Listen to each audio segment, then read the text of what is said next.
안녕하세요. 만나서 반갑습니다. 역사가 김영주입니다. 태종실록 제19부 공신들의 운명, 꾀돌이 하륜의 위기라는 주제를 가지고 오늘 여러분과 함께 할 겁니다. 태조 정권의 상징적인 인물 하면은 좌도전, 우조준이라고 하지만 사실 그 중에서도 가장 핵심적인 것은 정도전이겠죠. 역시 태조 하면은 정도전, 정도전 하면은 태조. 이게 공식이잖아요. 자, 그렇다면은 태종 정권의 상징적인 인물은 누구냐 하면은 두말할 거 없이 여러분들 다 누구 찍으실 거냐면은 하륜을 찍으실 거예요. 물론 상징적인 인물이 하나 더 있긴 해요. 이숙번도 있긴 한데 뭔가 이제 이미지상으로 봤을 때 태종을 왕위에 올리고 그 정권을 지탱하는 데 있어서 가장 트레이드 마크라고 할 수 있는 인물, 그런 인물이 누구냐 하면은 하륜을 또 많이 떠올리게 된다는 거죠. 자, 그런데 본래 하륜은 조선의 개국에 반대를 했던 반대파로 분류가 됐던 인물이에요. 자, 그래서 개국 초기에 그다지 중용을 받지 못했죠. 기껏해야 이제 관찰사 정도 자리를 줘가지고 지방직을 돌게끔 했었는데, 그러나 하륜은 상당히 야심이 대단했던 인물입니다.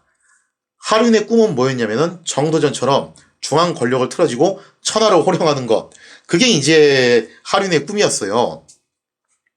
자, 그런데 하륜이 여기서 승부수를 한번 띄우잖아요. 천도 문제를 가지고서 한번 딱 승부수를 띄웠다가 이것 때문에 또 정도전한테 제대로 지켜요.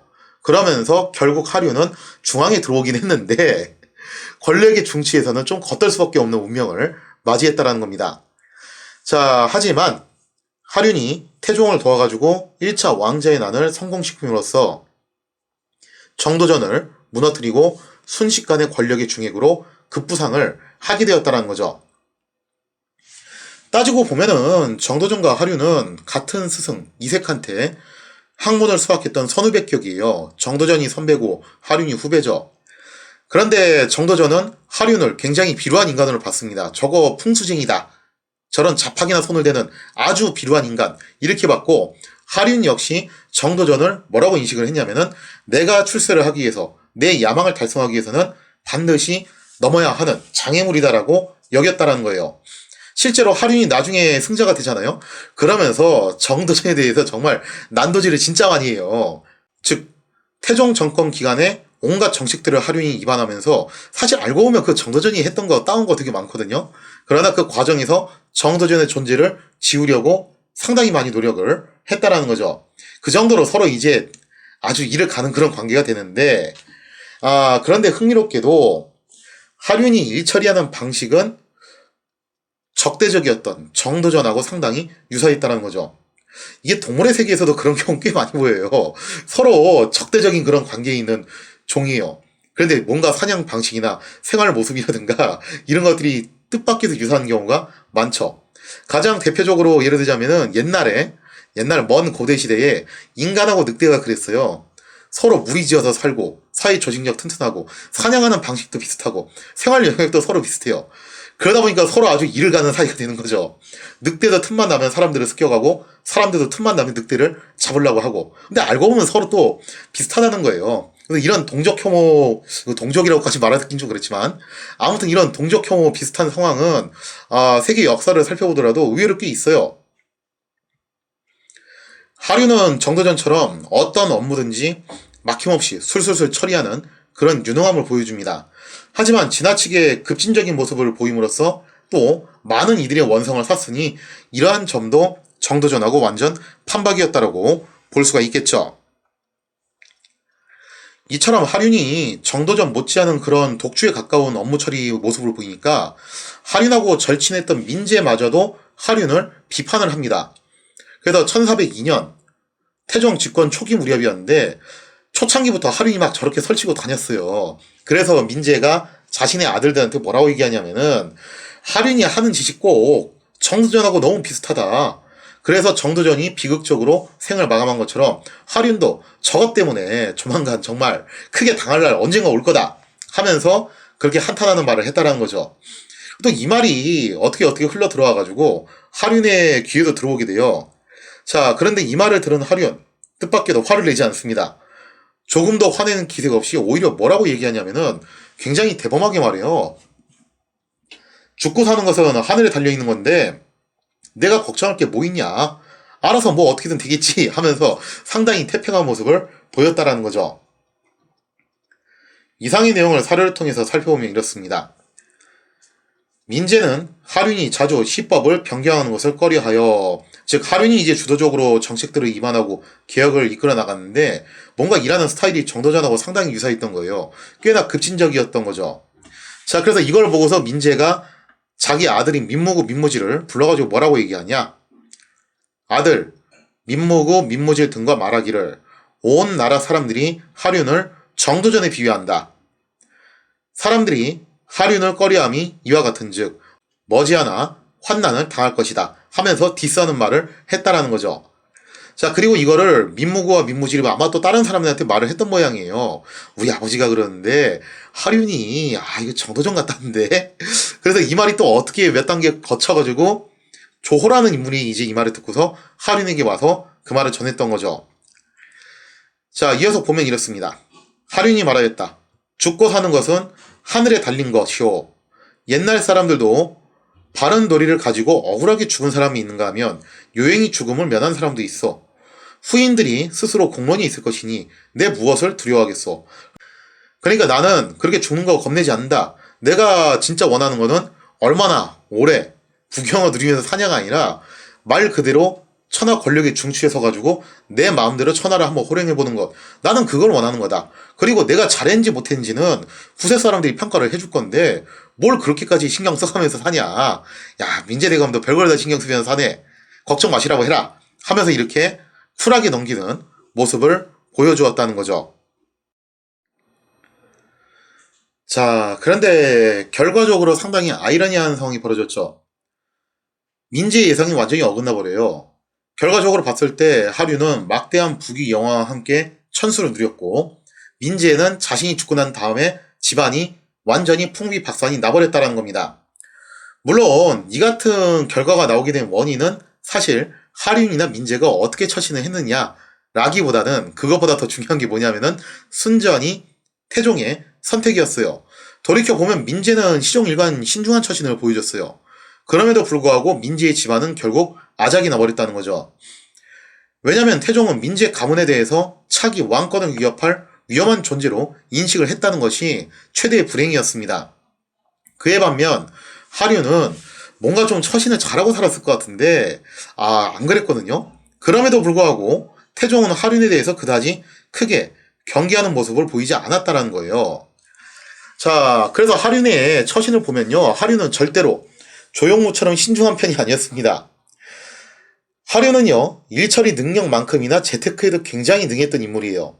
그래서 친인척과 측근들을 동원해가지고 온갖 편법을 써가면서 재산 증식을 하는데 열을 올렸다는 거죠. 대표적인 사건이 뭐 있었냐면은 예전에 한번 언급드렸는데 정릉 주변에 그린벨트 지역을 한번 해제를 한 적이 있잖아요. 그래서 그 지역을 해제를 할 때 하륜이 제일 먼저 달려들어가지고 그 노른자 땅을 사유화시키는데 열을 올렸다라고 했습니다. 그러니까 이런 행동 상당히 많이 했던 인물이고 한 번은 이런 적도 있었어요. 태종이 하륜한테 한번 인재를 추천하도록 그렇게 명을 내려요. 그러자 하륜이 추천한 인재들을 딱 보니까 전부 함량 미달이에요. 뭐 이런 놈들마다 추천을 했어. 알고 보니까 이거 뇌물 받아먹고 한 거라 이거예요. 자, 그래서 이것 때문에 하륜이 뇌물 시비도 굉장히 많이 걸린 사람이라 가지고 많은 이들의 빈축을 샀고요. 하여튼 이렇게 하륜의 욕심은 정말 끝이 없었습니다. 그래서 대간들은 자주 하륜을 탄핵을 했다라는 거죠. 하지만 어쩐 일인지 그때마다 하륜은 태종의 강력한 비호로 살아남을 수가 있었다라는 거죠. 즉 의도적으로 태종이 하륜을 계속 감싸주고 있었다라는 거예요. 사실 태종은 관료들의 부정부패에 대해서 어느 정도 관대한 인물이었습니다. 이게 엄격하게 말하면은 적어도 한 세조 시기까지는 이런 분위기가 계속 이어져요. 공직생활 하다 보면은 좀 해먹을 수도 있는 거 아니냐. 그러니까 이런 논리죠. 떡을 옮기다 보면은 손에 좀 떡국물 좀 묻을 수 있는 거 아니냐. 뭐 그거 가지고 뭘 그렇게 뭐라고 하냐. 이게 조선 전기의 기본적인 분위기였어요. 적어도 세조 때까지는 이런 분위기가 지속됐다라는 거죠. 그래서 태종만 그런 게 아니라 세종도 그랬고 세조도 그렇고 어느 정도 일어났던 부정부패에 대해서는 그냥 좀 눈 감고 넘어가는 분위기였다라는 거예요. 일단 태종 본인부터가 고려 말기에 관료 생활을 해봤기 때문에 관료들의 생리를 잘 알고 있어요. 더군다나 이제 태종은 또 이런 인식도 있었던 것 같아요. 인간이란 존재는 본래부터가 탐욕스럽다. 그 탐욕스러운 인간이 자신의 본능에 충실해가지고 관료 생활을 하던 도중에 아니 거기서 떡을 옮길 일이 얼마나 많아요. 거기 있다 보면은. 그러다가 거기서 조금씩 떡고물을 떼먹은 것 정도는 있을 수 있는 일 아니냐라고 본 거예요. 자, 그래서 태종은 관료들의 부정부패에 대해서 아주 엄격하게 엄단하는 스타일이 아니라 어느 정도 수준까지는 그냥 눈 감아주고 넘어갔다라는 거죠. 아주 심각한 것만 아니면 된다라는 주의였어요. 세상에 완벽하게 청렴한 사람이 어디 있냐라는 거죠. 그게 태종의 기본적인 인식이었습니다. 오히려 태종이 민감하게 생각했던 것은 뭐였냐면은 관료들의 청렴 문제가 아니라 바로 불충과 관련된 문제였어요. 요즘식으로 따지자면은 위헌소지가 있냐 없냐, 헌법을 얼마나 준수하냐, 이걸 조금 더 중요시 여겼다고 보는 게 맞겠죠. 국가관이 과연 올바르게 박혀있냐, 아무리 청렴해도 국가관이 올바르지 않으면 안 된다. 좀 그런 주의였다라고 볼 수가 있겠습니다. 이러한 이유로 하류는 그렇게 탐욕스러운 치부 행각을 벌여놓고서도 내내 무사할 수가 있었다라는 거죠. 하지만 그 천하의 하륜도 불충 문제에 한번 걸려들어요. 정말 한번 걸려들어서 된통 당하는데 그 사건이 무엇이었냐? 이른바 이색 비문 사건이었습니다. 자, 이색 비문 사건이란 무엇이냐 하면요. 과거에 이색의 아들 이종선이라는 사람이 명제국의 학자인 진현에게 부친의 비문을 부탁한 적이 있었어요. 왜냐면 이색은 정말 유명한 대학자였고 당시 명제국에서도 유명했거든요. 실제로 명의 사신으로 갔다 온 적도 있어요. 그래서 명의 학자들도 이색의 명성을 많이 들었기 때문에 조선의 그 유명한 대학자가 돌아가셨으니까 이거 한번 비문 써보자. 그런 사람들이 있었겠죠. 자, 그래서 이제 진현이 그 비문을 써주기로 했는데 그 비문의 내용이 조선에 알려지게 되면서 그 내용상 문제가 생겨요. 그러면서 온 조정이 완전히 발칵 뒤집히는 사태가 발생했다는 거죠. 왜냐면은 명예 학자 진현이 이색의 일생을 그럴듯하게 써주다 보니까 비문이 다 그렇잖아요. 거기에 뭐 안 좋은 말 쓰겠어요. 좋은 말 써주지. 그럴듯하게 쓰다 보니까 보기에 따라서 글의 내용이 마치 조선의 개국 과정을 좀 부정적으로 여길 여지가 있었다라는 겁니다. 그래서 그 중에서도 가장 문제가 되는 구절이 뭐였냐면 이 구절이었어요. 여러 가지 좀 찜찜한 구절들이 있었는데 그 중에서 제일 논란이 됐던 게 바로 이거였죠. 공양군 시절 권력자들은 이색이 자신들을 따르지 않자 이색을 꺼렸다. 뭐 실제로 그랬죠. 공양군은 이게 공양왕을 말하는 거고 그 공양왕 통치 시절에 태조가 집정 대신이 됐을 때 이색이 반대파였잖아요. 그래서 이색을 상당히 많이 견제를 했는데 그걸 이제 빗대서 한 얘기예요. 그러면서 아마 이제 진현의 의도는 그랬던 것 같아요. 그렇게 권력자들의 탄압에도 불구하고 불하지 않고 자신의 지지와 절기를 끝까지 지킨 인물, 아마 그런 식으로 표현하고 싶어서 이런 식으로 썼던 모양인데 문제가 뭐냐면은 그렇게 이색을 띄워주다 보면은 이게 묘하게도 조선 개국 과정이 부정되는 그런 뉘앙스가 좀 풍길 수밖에 없다라는 거예요. 자, 그래서 여기서 말하는 권력자가 대체 누구냐 이거죠. 이거 어느으로 봐도 태조를 말하는 거 아니냐 이거예요. 이는 결국 태조가 권력을 남용해서 이색을 괴롭히고 탄압했다. 그 뜻 아니냐 이거예요. 자, 이상의 내용을 사례를 통해서 살펴보면 이렇습니다.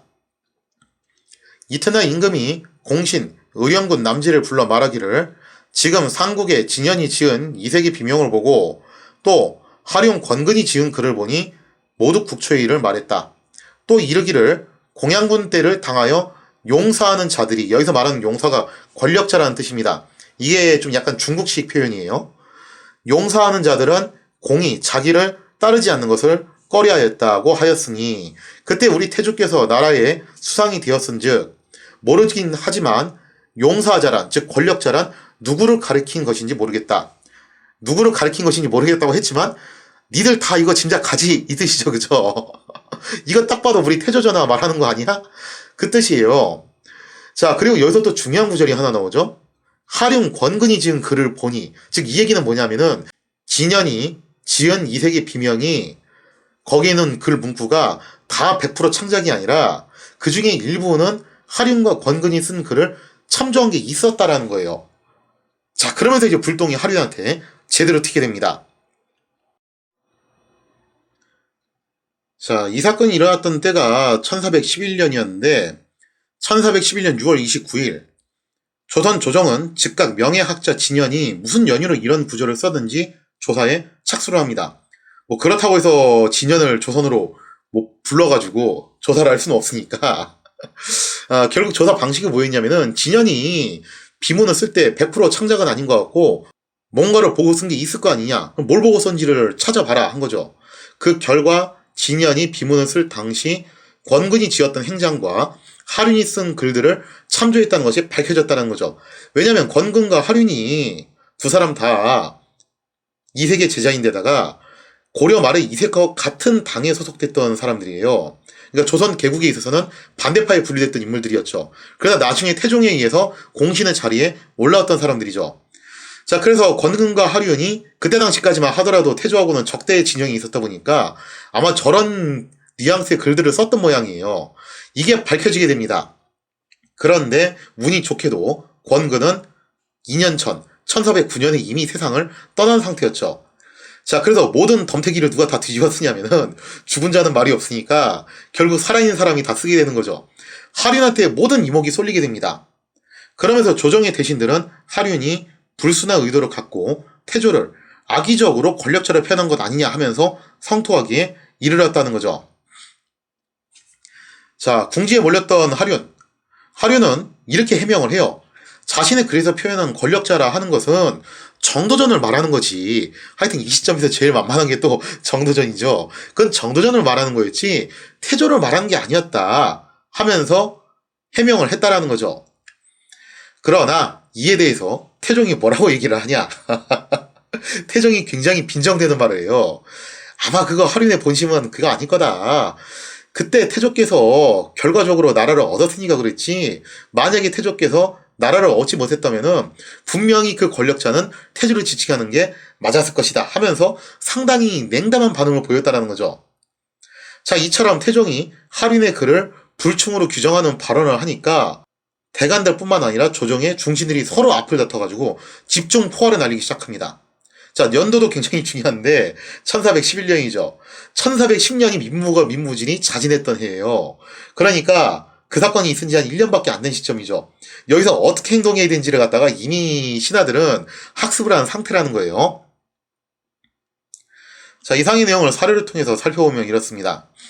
하륜이 아래기를 신이 가리켜 말한 용사자란 대개 조준과 정도전을 가리켜 말한 것입니다. 그러니까 만만하게 이미 죽은 사람들이잖아요. 그죠? 그 중에서 이제 조준도 이미 세상을 뜬 상황이니까 두 사람을 끌어들이는 건데, 사실 이 둘 중에 조금 더 포인트가 되는 인물은 누구냐면은 바로 정도전이에요. 태조께서 나라를 얻으신 것은 본래부터 뜻을 두었던 것이 아니었는데, 그때 용사하던 조준 같은 무리들이 태조의 뜻을 받들지 않고 마음대로 주륙을 행하였으니 이것은 신이 그 사실을 잘 아는 바입니다. 그러므로 이것을 말한 것 뿐이지 어찌 감히 주상께 누가 됨이 있겠습니까? 하였다. 하륜 입장에선 정말 당연했던 게 뭐냐면은 주어가 그때 당시 명확하지 않았다는 거예요. 왜냐면은 용사자, 즉 권력자라고만 했지 정확하게 누군지에 대해서 쓰지를 않았거든요. 그러니까 빠져나올 구멍이 있기는 있었어요. 그래서 이제 하륜의 논리는 뭐냐면은 거기서 말한 권력자는 정도전과 조준이었다. 그 중에서도 특히 정도전이다. 그 얘기는 이제 하륜이 밀어붙였다는 거죠. 이어서 보면요. 자, 이 말을 듣고서 김여지라는 신하가 태종한테 이제 그대로 전달을 합니다. 태종이 뭐라고 반응을 하냐. 김여지가 그대로 아뢰니 임금이 말하기를 태조께서 나라를 얻었기 때문에 말을 이같이 하였을 뿐이지 만약 나라를 얻지 못하였다면 의당, 조준 등과 같이 비교했을 것이다 하였다 하면서 상당히 냉담한 반응을 보였다는 거예요. 하정승이 그렇게 말해? 야, 근데 이거 결과적으로 우리 태조 전하가 승리를 했으니까 저렇게 말을 바꾼 거지. 그거 아니었으면 아마 태조 전하도 저런 식으로 막 비난 당했을걸? 그게 하륜의 본심이었을걸? 하면서 이렇게 비아냥거리는 말을 했다라는 거예요. 자, 이 말을 들은 신하들 당연히 이제 집중포화를 날릴 수밖에 없죠. 왜냐면 올해는 학습효과가 있어요. 이거 그냥 넘어갔던 큰일 나잖아요. 자, 그래서 이제 신하들이 하륜을 당장 처벌해야 된다 라고 그렇게 이구동성으로 외치는데, 그런데 뜻밖에도 상당히 좀 이상한 전개가 이뤄집니다. 하륜의 불충을 가장 먼저 지적을 했던 게 태종이잖아요. 그런데 막상 하륜을 처벌하는 말에는 상당히 또 소극적이었다는 거예요. 자, 그러면서 이제 태종은 하륜에 대해서 뭐라고 이제 옹호를 해주냐면은, 하륜이 과거에는 적대 진영에 속해 있었고 두 마음을 품었을지는 모르겠다. 하지만 지금은 아니지 않냐 하면서 가드를 쳐주는 모습으로 보여줬다는 거죠. 나아가 태종은 하륜이야말로 과거와 현재의 두루 능통한 명신이고 나라를 위해서는 절대로 없어서는 안 될 보석 같은 존재다 하면서 정말 강력하게 쉴드를 쳐주는 모습을 보여줬다는 거죠. 이상의 내용을 사료를 통해서 살펴보면 이렇습니다. 공신 남제 조온 등이 나와서 하륜 등의 죄를 청하여 상언하였다. 하륜 등에 말한 것이 비록 조준, 정도전의 무리를 가리켰다고나 하나 정도전의 유명한 이는 누구입니까? 조준 등이 공양군의 조정에서 크게 쓰이지 못하였으니 용서자라고 가리켜 말한 것이 어찌 조준이겠습니까? 그러니까 태종이 그런 식으로 빈정된다는 말을 듣고서 신하들이 몰려가지고 반론을 제기하는 거예요. 저거 하륜의 해명은 말이 안 된다. 왜냐면은 그때 당시 조준은 사실 그렇게까지 큰 권력을 갖지 못하고 있었고, 그럼 핵심이 정도전인데 그럼 정도전을 쓴 사람이 누구냐 이거예요. 그거 태조전화 아니냐 이거죠. 그럼 몸통을 놔두고서 가지만 그렇게 공격을 할 리가 없다. 결국 하륜이 비난했던 것은 태조가 맞다라는 거죠. 자, 그러면서 이제 하륜을 처벌해야 됩니다라고 목소리 높여서 외치자, 여기서 이제 태종이 이렇게 얘기하죠. 이하 내용 보면은, 임금이 말하였다. 하륜, 권근이 처음에는 비록 태조에게 두 마음이 있었더라도 지금은 나의 충신이 되었다. 너희들도 또한 나의 신자이니 나의 말을 따르라. 더 이상 거론하지 말라 이거예요. 어쨌든 하륜은 이제 내 편이고 나의 충직한 신하니까 더 이상 건드리지 말라는 거죠. 자, 이렇게 태종이 완강하게 하륜을 옹호하니까 대관들도 좀 헷갈려하기 시작해요. 왜냐면 옛날에도 이런 적이 있었잖아요. 그죠? 태종이 민무가 민무지를 처음부터 강하게 처벌한 게 아니라 처음에는 좀 옹호를 해주는 척, 봐주는 척, 관용을 베푸는 척 하다가 점점 처벌 수위를 높였다는 말이에요. 그리고 그때마다 대관들이 세게 처벌을 요구하지 않으면 오히려 대관들을 찍어 눌렀어요. 그래서 대관들도 아리까리 한 거예요. 옛날에 민무고 민무질 때처럼 그런 식으로 밀당 작업을 하시는 건지 아니면 진짜로 가드를 치고 싶은 건지 뭔가 좀 모호하다는 거죠. 그러나 어쨌거나 확실한 거는 불충 문제에 대해서는 태종이 좀처럼 쉽게 넘어가진 않았다는 거죠. 아무튼 대관들은 과거의 역사를 통해서 학습한 대로 계속 하륜의 불충을 처벌할 것을 요구를 해갑니다. 자, 그리고 태종은 이번만큼은 정말 완고하게 하륜을 옹호하기 시작했다는 거죠. 그렇게 태종과 대관이 하륜의 처벌 문제를 두고 팽팽하게 줄다리기를 하고 있을 무렵 하륜은 집에 틀어박혀가지고 사태의 추이를 조용히 지켜봅니다. 그러다가 이제 슬슬 승부수를 띄울 때가 왔다 라고 판단을 하고서 붓을 들었다는 거죠. 자, 과연 하륜 이 위기를 어떻게 극복을 할 것인가? 민재의 예언처럼 하륜이 결국 정도전과 같이 비극적인 추운을 맞이할 것이냐? 그게 아니면은 여기를 또 어떻게 잘 빠져나와가지고 마지막까지 천수를 누리면서 부귀영화를 누릴 것이냐? 과연 하륜은 어떤 운명을 맞이할 것인가? 거기에 대한 이야기를 다음 시간에 이어서 계속하도록 하겠습니다.